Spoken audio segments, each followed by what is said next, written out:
So, from what I've learned over the years, like, there's nothing wrong with practicing alone. Actually, practicing alone before you become a part of a big community or a kindred, it helps you ground spiritually because you're not distracted by things.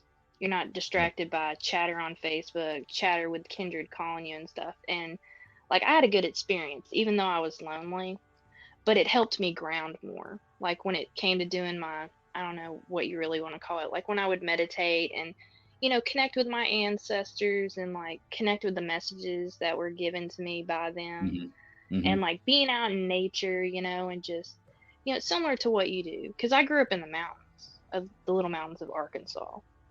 And so Oh, to me, I Ozarks. found yeah, the little Arkansas mountains. That's what we call it. We always make fun of it because, it's not like the mountains up in Tennessee or, North Carolina. Like, you'll have way bigger mountains. It's not like the Appalachian. Colorado Yeah. mountains.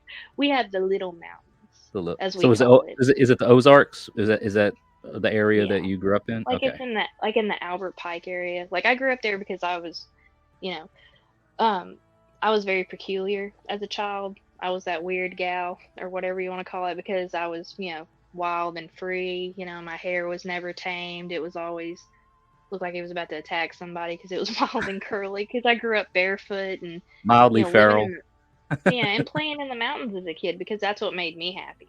Like I used to make Yeah. rock paint, from scraping rocks and Oh yeah, splashing water the and like clay that painting comes. little kids. Yeah. Like I used to Yeah. paint little kids' faces in the swimming hole growing up.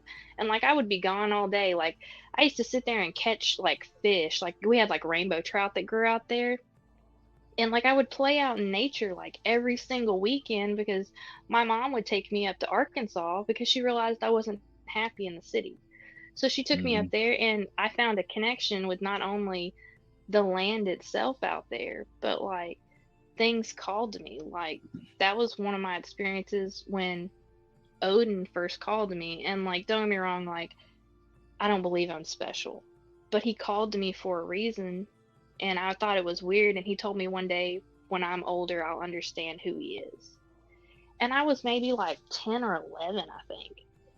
And over the years, like I got busy with life and busy with school and, pulled away because of, society keeps us very distracted. Yes. And I think I was about 20 or 21 when I finally got, I guess, deeply rooted into the Norse faith. And you know, for the first 8 years, all I did was study and read what other people would post about on Facebook and like find the book references that they were talking about until I found the books that I was looking for. And then after those 8 years, River Pine Kindred slowly was founded. And, the people liked the way I did stuff because I'm really laid back. All I want to do is have a good time, weave frith, connect with the gods and ancestors and, give offerings and, do what the rest of us heathens do. And they like how I'm laid back about stuff. Like I don't assign people book work.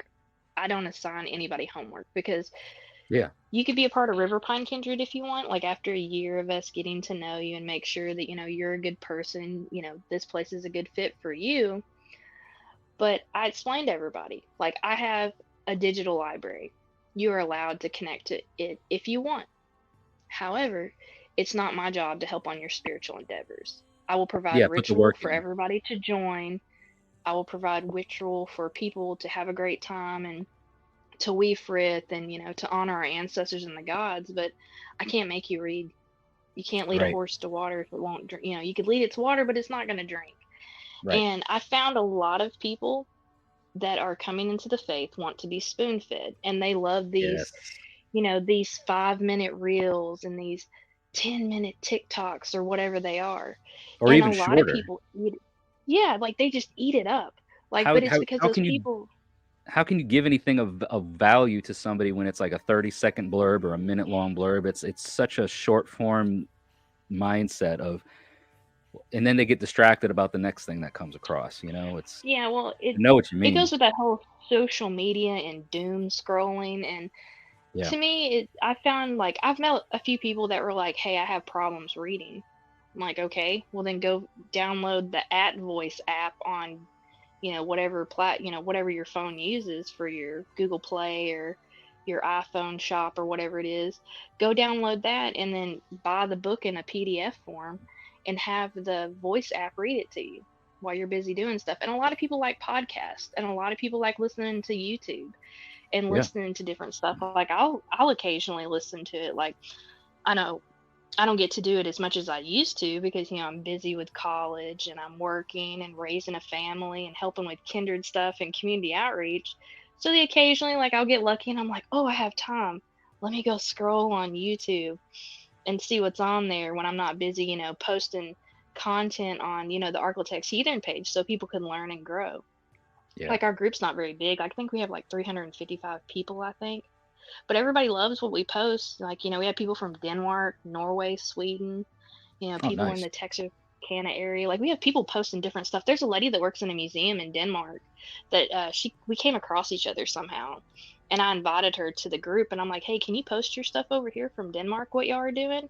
And like she breaks down things that are like misconceptions, like what people get. Like her main topic that fuels her annoyance is the whole Ragnar thing. Because, Oh yeah. yeah, the whole like Ragnar Lothbrok and like the actual historical evidence of where all that came from and everything. And she Mm. like breaks it down and stuff like that so people don't have misconceptions of it. And like she explains to Yeah. people, we're not Vikings. Like we Right. are Yeah. ancestors of Norse people or Danes or Icelandic people or Swedes or, you know, like our ancestors maybe Frisia or something like that, or, Yeah. somewhere along those areas. Like she like Right. breaks it down. She's like, you are not a Viking. You are Thank not a you. pirate.